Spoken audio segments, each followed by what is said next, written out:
So as Jen and I were working on this section of the program, it was originally called, and I think in some places it's still called, Shaping the GovTech Vendor Ecosystem. And let me just put up my hand and say, that's a bit of a wishy-washy title. And I try to be candid when I can and confront issues instead of avoiding them. What this section is really about is about big taboos and elephants in the room. And at the beginning of the GovTech and the civic tech movement, it kind of felt a little bit like the little guys versus the big guys, the rebel versus the empire. But it's not really that. It's everyone. The only way out is through, and the only way that we're going to get through is with everyone working together. And to make radical progress, I think we really need to face up to some truths about how the government technology vendor ecosystem works, or more precisely, how it doesn't. And to do that, I'm proud to introduce three amazing people, starting with Rafael Lopez, to bring up three taboos. Rafael is MD for Accenture's Health and Public Service practice. Before joining Accenture in 2017, he was Commissioner of the Administration on Children, Youth, and Families at the US Department of Health and Human Services. And before that, he was a Senior Policy Advisor at the White House Office of Science and Technology Policy. Rafael has dedicated his career to improving the lives of children, youth, and families across city, county, state, and federal levels. In every single role, he's championed the critical role of technology to deliver better results and meet our promises for the most vulnerable people in our country. So join me in welcoming Rafael Lopez.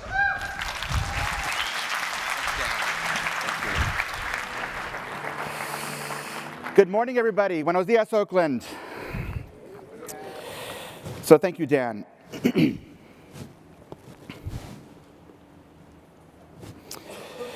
You ever see a painting by John Trumbull, founding fathers in a line looking all humble, patiently waiting to sign a declaration and start a nation, no sign of disagreement, not one grumble? The reality is messier and richer, kids. The reality is not a pretty picture, kids. Every cabinet meeting's like a full-on rumble. What you're about to witness is no John Trumbull. And the lyrics that I've just read to you by Lin-Manuel Miranda are captured on the Hamilton mixtape with music and a rap by The Roots. And this image behind me that you're looking at is ultimately the subject of that particular piece that was cut from the original musical on Broadway, but very popular in the mixtape. John Trumbull's painting is titled Declaration of Independence, depicting the presentation of the draft of the Declaration of Independence to Congress. It was commissioned in 1817, purchased in 1819, and in 1826 was hanged in the United States Capitol Rotunda, where it remains to this day. One could argue that the work of these founding fathers was all about shaping a new government ecosystem, right? We've learned over time that the disagreements or the tension between and among those assembled was real.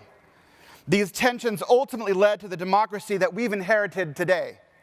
And the story only gets richer as we come to face uncomfortable truths and chart a new course for our country and our democracy. One could argue that we're facing similar challenges or similar tensions in our society when it comes to shaping and creating a new way of engaging our government, a new ecosystem in the 21st century. Not only are we seeing tension and divisions on a range of issues at a global scale that create anxiety socially and politically, but we're experiencing an alarming rate of technological change like we've never seen. We needn't frame these changes as human versus machine. We might ask ourselves, how might we confront these tensions by running toward them, not away from them?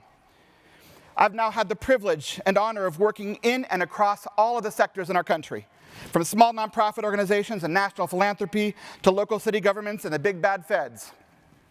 Each and every role has brought new insights and challenges. And while I'm thrilled to have played a small part on teams that have delivered better results for those we serve, there's so much more good work to be done. Yet, good is not good enough when our democracy demands a very different way of engaging us. We need to demand a kind of new excellence in a way and at a scale that we've never seen before. A theme I've now come to better understand across all sectors is that we've allowed the bar to be set far too low in what we expect from and how we engage our government at every single level. We need to raise that bar higher than it's ever been raised, not just because we can, but because the future of our democracy depends on it.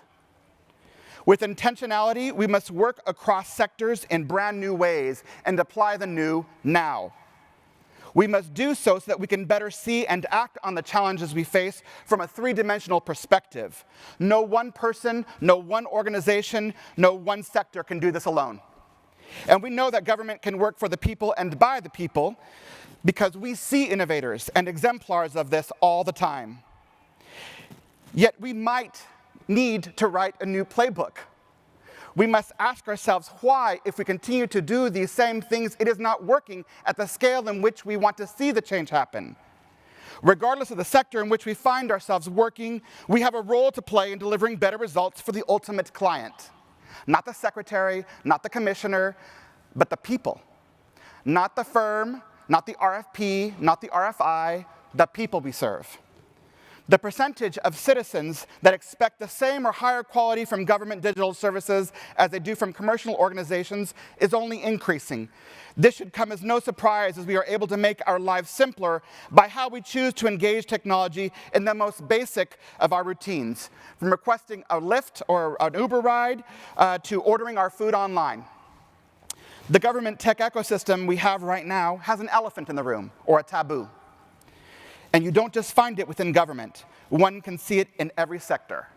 And that taboo or elephant's name is shame.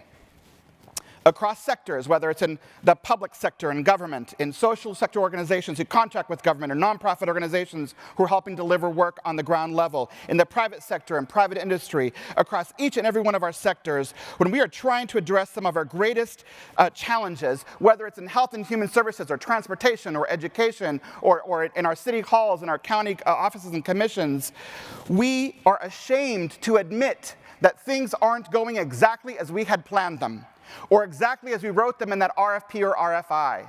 And we are ashamed from our various different sector perspectives to say we can do so much better.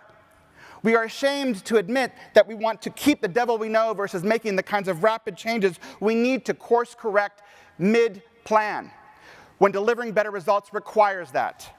We are ashamed when we want to ask for help, and we might say, I don't know exactly how that works, or I might need help right now to get through the next couple of months for my family. We are ashamed from all the different perspectives to bring these things up because it's embarrassing. But working through that shame and through that embarrassment ultimately leads to better results for the ultimate client, the people. Tackling these challenges and going at them head first addresses the real obstacles that ultimately get swept under the carpet. And the very people in whose names we do this work are not served in the way that respects and honors who and what they represent. We must hold each other accountable across sectors in ways that we've never engaged before as we try to solve some of our nation's greatest challenges. We need to do better to serve the ultimate client, our abuelito who might be on Medicaid, our mother who might need TANF or SNAP benefits for the next couple months to help make ends meet for her children, or our cousin who might be in foster care. How might we always begin and end our conversations by asking the question, are they better off for the work that we are doing? How much have we done? How well have we done it? Is their well-being better off? Not do we do this particular widget or this compliance and let that be the success we celebrate. How might we deliver differently at scale for our client, the people?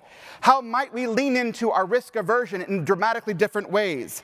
How might we scale differently and ultimately think about scale on the front end, not the back end, because scale is about change at the kind of ultimate change that we want, not just for our country, but for the globe. How might we anticipate these kinds of things up front in a very, very different way than we're accustomed to speaking with one another? How might we always begin and in every step of the process use human-centered design and that approach and the discipline of co-creation with the very people in whose names we do this work? Not just at the C-suite or with the executive officers of a particular governmental agency. How might we think differently there? How might we use the chaos of divergent thinking and holistic co-creation at scale and be honest with one another across the sectors in this very complicated web we've woven when things aren't working well? It's not about my ego or your ego or compliance. At the end of the day, it's about the people in whose names we do this work. And the kind of honesty and integrity we need to shape this new ecosystem, that's about us leaning into that shame and leaning into that fear with a different kind of courage. Using the community as the ultimate engines of innovation, We understand that they have capacity, that the people at every single level of our organizations and the people at the grassroots level have in themselves already an extraordinary power to change. We see that every day. That's part of the American story, as illustrated by this particular painting, because it failed to often bring in the people in whose names they do this work. As the lyrics I shared earlier said, and as the John Trumbull painting continues to remind us, the reality is messier and richer, kids. And it is. Let us run right into this reality, head held high, and a willingness to bring about the kind of change we seek. Thank you for your service to our country, and thank you for being bold.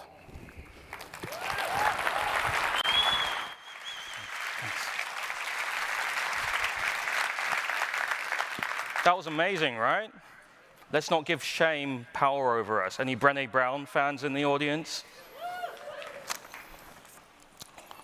So, it's my pleasure to introduce next Greg Gershman. After working on the team to save Healthcare.gov, Greg co-founded a company called Ad Hoc with Paul Smith.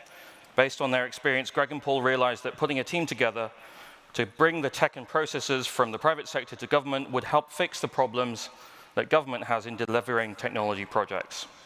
Ad Hoc is an amazing story. They started with a team of 4, and over the last 4 years, they've grown to a team of over 120 fully remote engineers, designers, researchers, and product managers, building some of our country's most critical digital services. They lead rebuilding Healthcare.gov. They work with the VA on transforming how benefits and services are delivered to veterans, and they're part of a big team improving the efficiency of Medicare with Quality Payments Program. And Greg has a great taboo. So please join me in welcoming Greg Gershman.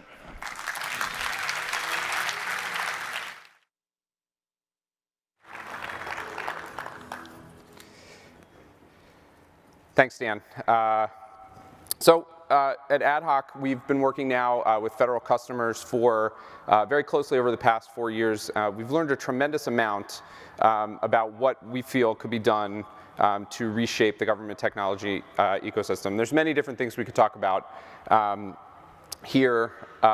There's one in particular that I would like to focus on in particular, one particular thing. In the wake of Healthcare.gov, there began a new surge to change government technology. Inside government, the digital service movement began, with USDS and 18F in the federal space, along with many other state and local digital service efforts. On the outside, a new group of mission-driven vendors emerged, my company Ad Hoc among them, offering a new model for delivering government technology services. The topic that I would like to talk about is that we have, with all the amazing work that we have done so far, we have not yet made sustainable change in government technology. With all the work that we've done, all the people enrolled in healthcare, all the veterans that have gotten benefits, and all the other outcomes we have created with our work, we have yet to create lasting change at a significant scale. And to understand why, we have to talk about the most taboo topic of all in this space, money. Why does money matter? Because delivery of technology at scale in government is tied direct, and the impact that it makes is impossible without the help of vendors. And we don't have to look far to see that we aren't getting the outcomes we want with the money we are currently spending. There's a status quo that needs to be changed, and it won't be changed until the bottom line of vendors that are not delivering is threatened. And right now, it is not. To give you an idea, let's take a look at how much the federal government spends on technology. From 2014 until today, 2014 is when USDS and 18F were founded, the government has spent $43 billion just on custom software development. Of that, the portion that has gone to efforts associated with user-centric outcomes is about $400 million. This is less than 1%.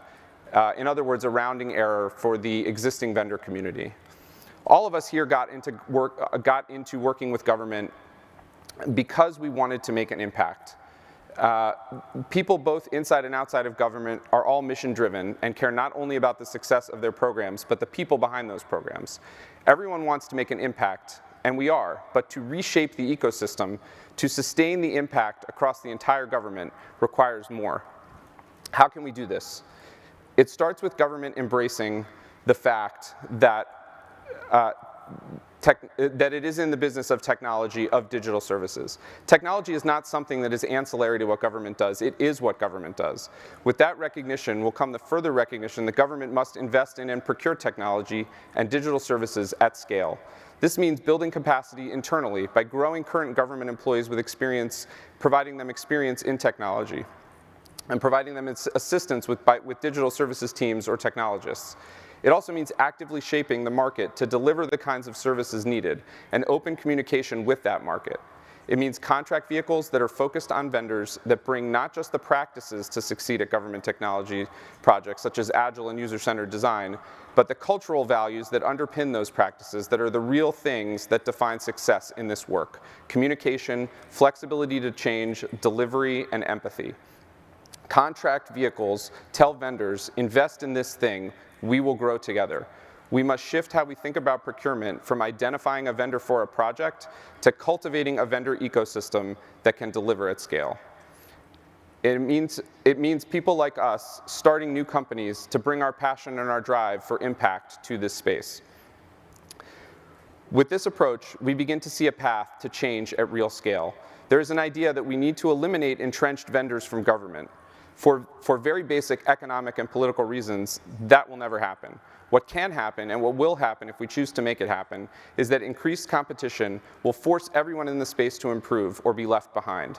This is what it will take to create meaningful, lasting change to the government technology ecosystem. And the only way forward for us is together.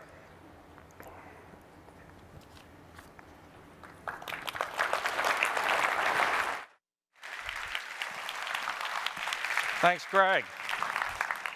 And lastly, so we've had shame and we've had money. What could possibly be coming next? So lastly, Marquis Carbrera. Marquis is IBM's global leader of digital government transformation, including emerging technologies. Anyone who has the word blockchain on their summit bingo card can. Marquis has worked at the White House for the Supreme Court on digital case management, and also founded a successful startup, Rate My Foster Home. Please welcome Marquis Carbrera.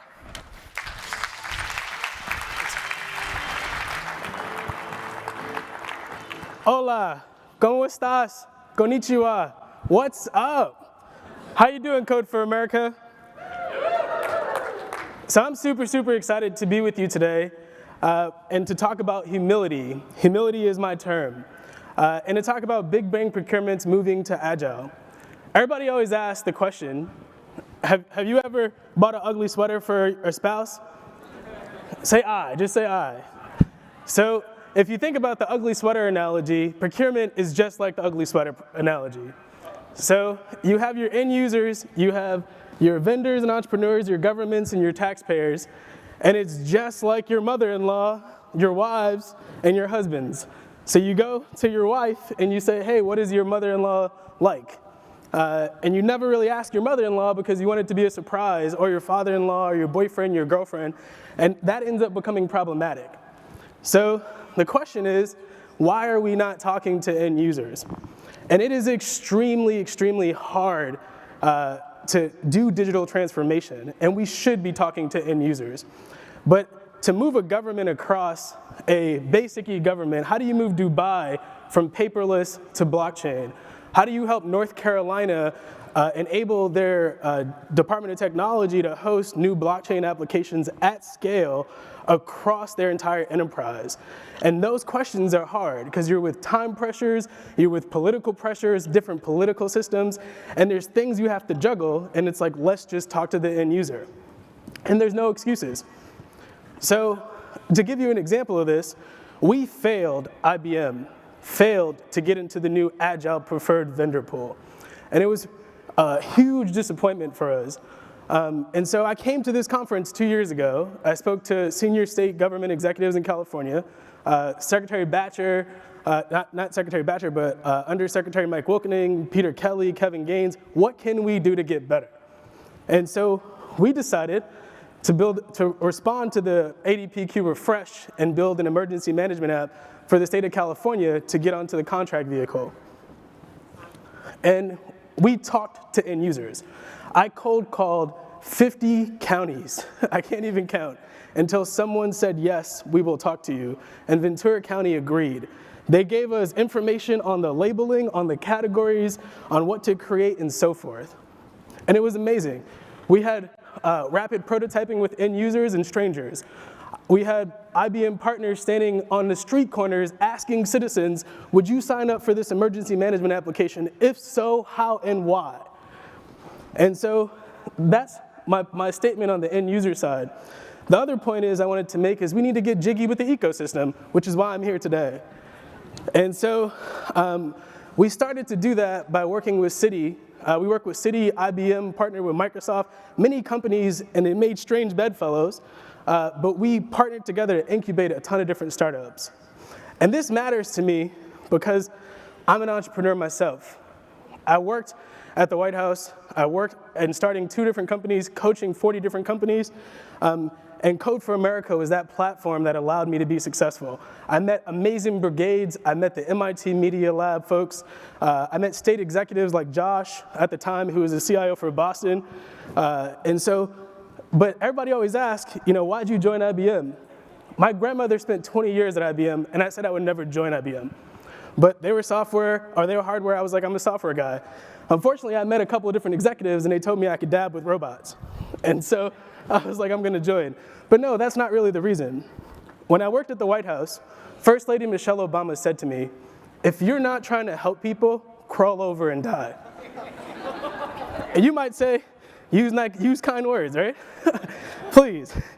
But in reality, the kind word that I want to leave you with today is push for change. Push for change because it matters. Push for change because the homeless person on the corner needs your help. Push for change because we need you. Push for change because the woman on Snap needs you. Push for change because we don't have the cybersecurity talent in the US to prevent having cybersecurity attacks. So we need you to push for change, and that is my call to action. Thank you.